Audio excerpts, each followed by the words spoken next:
magandang morning po sa inyong lahat. Oy, oras muna natin. Ano? 8:30 na ng umaga. Sinot yung salamin ko eh. Nakakainis yung nagsuot ng salamin kasi walang makita.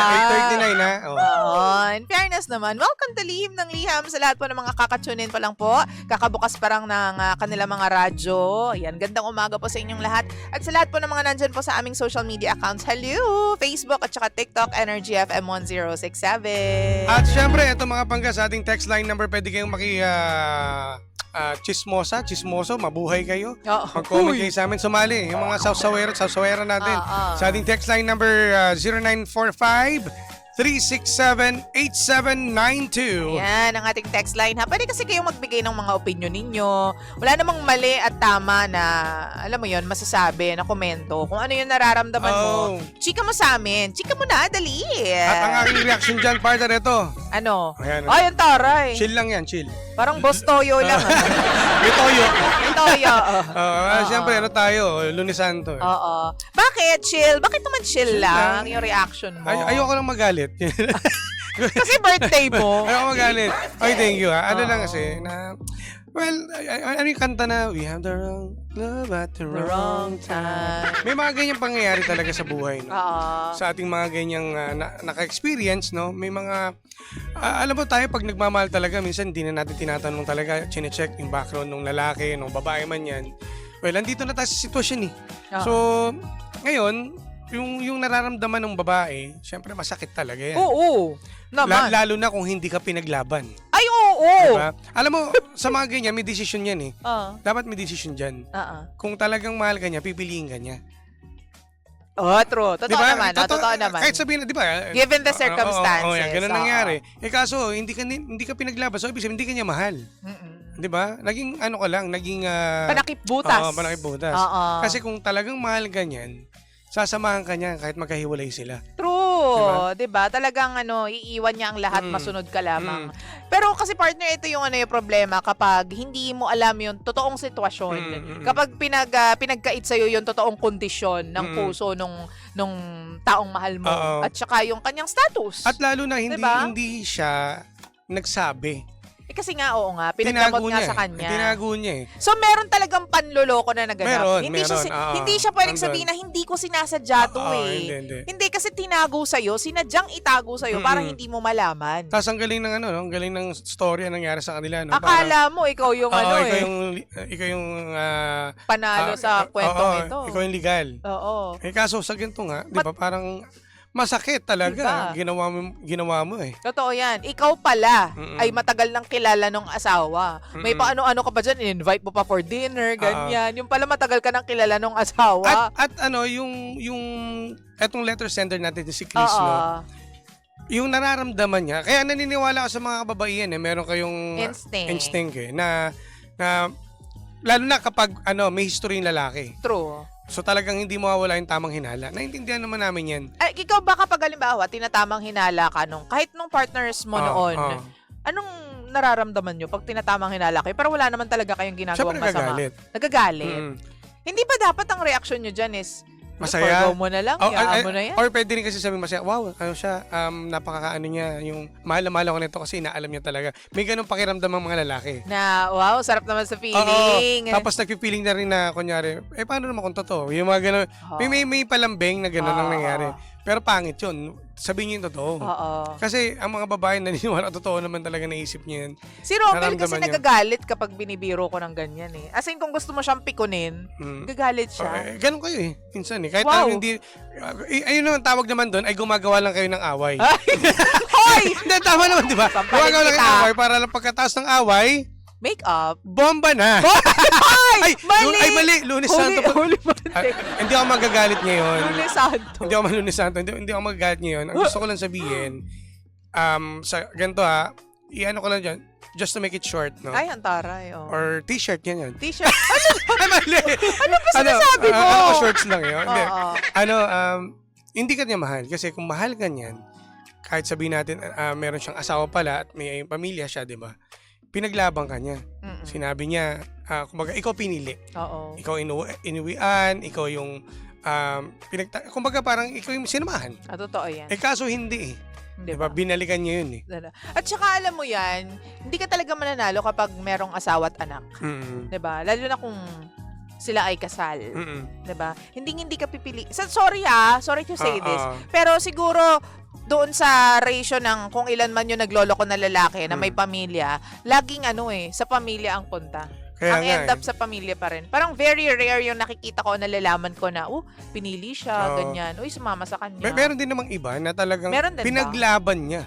Na talagang, kung wala naman talaga silang, kung may away talaga silang pamilya, masisisi mo ba? Totoo. Kung halimbawa ikaw na talagang pinili, kasi mararamdaman mo yun eh. True. Kapag ikaw ang pinili, ikaw sasamahan niya. True. Ikaw ang mamahalin niya. Meron kasing ibang lalaki na nakikipaglaro lang. Ayan. Diba? Nilalaro ka lang. At handa siya, at handa yung lalaki na sabihin, at handa rin itong letter sender natin na syempre may pamilya, na suportahan yung bata. True. Diba? At dapat unawain mo yun. True. Hindi labas ang relasyon nila sa relasyon ninyo. True. 'Di ba? Ayun lang, sustento. Sustento, ganyan. Kung talagang ngayon kasi nakikita na yung story hindi ka mahal niyan. Hindi ka mahal niyan. Pinaglaban. Ano ka lang, kumbaga yun nga panakibutas lang dun sa panahon na wala sila nung asawa niya at nagkakagulo silang pamilya, 'di ba? Parang for the time being, ang gulo ng pamilya ko, ang gulo ng asawa ko, sige tayo na lang munang dalawa. At least tayo masaya tayo. Kaso wala naman siyang kinuwento Oo. Ang pagkaalam niya is ay single, diba? Oo. Ang kakaalam boyfriend at girlfriend talaga sila. Yun. Kaya, wala rin. May mali rin dapat siya. ba ba niyang ituloy? Kasi hindi niya kayang hindi niya daw kayang ibitawan yung lalaki. Hindi niya kayang bitawan. Ikaw kaya kanyang bitawan. Mamili ka, diba? Sakit! Mamili ka. Kasi kung talaga, yun na nga diba? Yung nakikita. Kung pinaglalaban ka ng lalaki na mahal ka niya, manaramdaman mo yan. Ang sakit doon Ikaw hindi mo siya kayang bitawan, siya kaya kanyang bitawan. Di ba? Di ba may part na gano'n? Kasi hindi kanya talaga pinaglaban. Hindi ka nga pinili. Kung pinili ka niya, mararamdaman mo yan. Sakit naman nun. Sorry Lunis Santo, pero isa lang masasabi ko sa'yo. Ano? God bless you. Ay, God bless you. Huwag ka ano po ginagamit si Lord?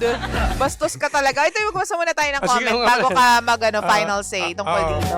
Sabi ni Grace, hello DJ Lansay and DJ Jimbo yan. Okay, go. Bombahin mo na yan, partner. Ito.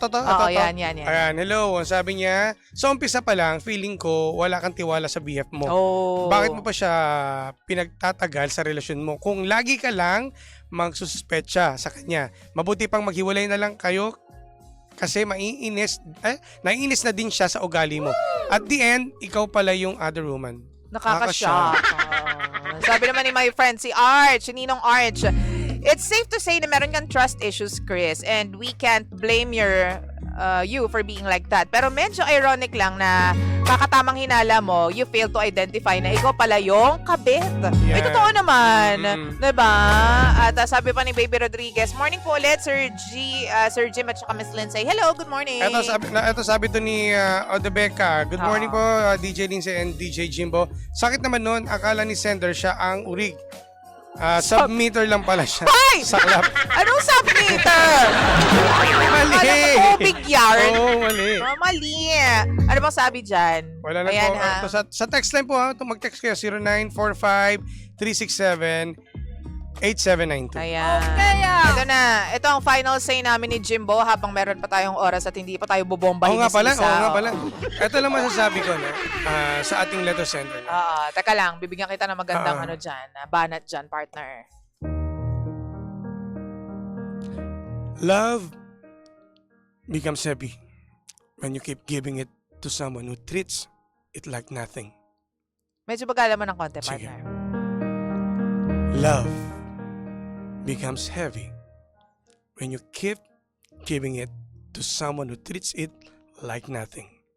In Tagalog, partner? In Tagalog, ang pagmamahal ay nagiging mabigat kapag patuloy itong ibinibigay sa taong tinatrato lang ito na parang walang halaga. Exactly the point. So, alam mo nang gagawin mo. Magbakasyon ka. Bakit magbakasyon? Magnilay-nilay. Okay. Para maisip niya na teka lang, hindi ako pinaglaban So, ayusin mo yung sarili mo. sa madaling salita, ayusin mo yung buhay mo. Ikaw, Jim, ayusin mo yung buhay mo. Ang gulo mo ngayong araw na to. Nagninilay-nilay ako eh. Dapat ako mag-enjoy eh. Ayoko magalit ha. Birthday kasi ni Birthday Jimbo. ko ngayon. Happy birthday! Alam mo ako, partner, ang masasabi ko naman dito. Tama yung sinabi mo eh na ikaw hindi mo siya kayang bitawan, pero siya kaya kang bitawan. So, let that speak volumes of kung anong dapat mong gawin. Bakit ka magsistay with somebody na hindi ka naman kayang panindigan? Paglaban, di ba? Kaya nga, doon pa lang makikita mo ng kasagutan eh. So, sana magising ka na. Sana magising ka na, di ba? Kung hindi ka magising, halika dito, sampaling kita. Ay, mabait ako! Mabait ako! Ano ba yan? Partner! Partner, parang nadikit na talaga sa akin itong ugali mo. Kaloka ka eh. Sorry ha. Pero... Teka lang. Kalmahan mo lang. Lunes Santo. Lunes Santo. At saka, tandaan natin na nasasayang yung oras. Di ba kung ngayon, sasabihin mo, nung bata pa naman ako, mayroon pa ako makikitang iba. Alam mo, hindi mo mapapansin yung taon, hindi mo mapapansin na may isang dekada ka na palang nagtitiis dyan sa lalaking yan na hindi ka kayang ipaglaban. At maraming nasayang na oras at panahon. Diba? No? Basta yun lang laging tatandaan nyo, yun ang basihan sa mga na-experience na ganitong storya. Posibleng wala, no? Meron dyan, no? Basta tandaan nyo lagi ito. Ikaw, hindi mo siya kayang bitawan, pero ikaw kaya kang bitawan. Doon palang basihan na yun eh. Hindi ka niya mahal. Diba? Hindi ka mahal. Hindi ka kaya niyang paglaban. Hindi ka ipinaglalaban kasi hindi ka mahal. Diba? At hindi ka ipaglalaban ng paulit-ulit kasi nga, hindi ka naman mahal. Siguro partner, no? May mga bagay na kailangan din talaga na ma-realize din natin. Hindi na kailangan pang itanong sa iba. Kasi ako naniniwala ako. May mga tao na darating para sa'yo. Mahal mo, di ba?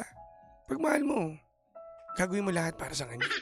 Pero kung alam mo may mali, asahan mong hindi ka niya mamahal at ipaglalaban. Kapag puno na ang salop, iba wala. Ano? Mali! Bakit puno na ang salop? Mali. Ano ba? Yun lang. Ayun lang. Seryoso, ayusin mo yung sarili mo muna. Ha? Okay, ha? Thank you very much sa pagtutok at pagantabay sa aming dalawa ni Jimbo kanina pang alas 4 ng umaga. Susunod na po si Kapitana Sisa. Dito pa rin yan sa number 1, 06.7 Energy FM. Ang gawang sabing radyo. Sabihin mo. Energy. DJ Lindsay at DJ Jimbo. Energy sa umaga.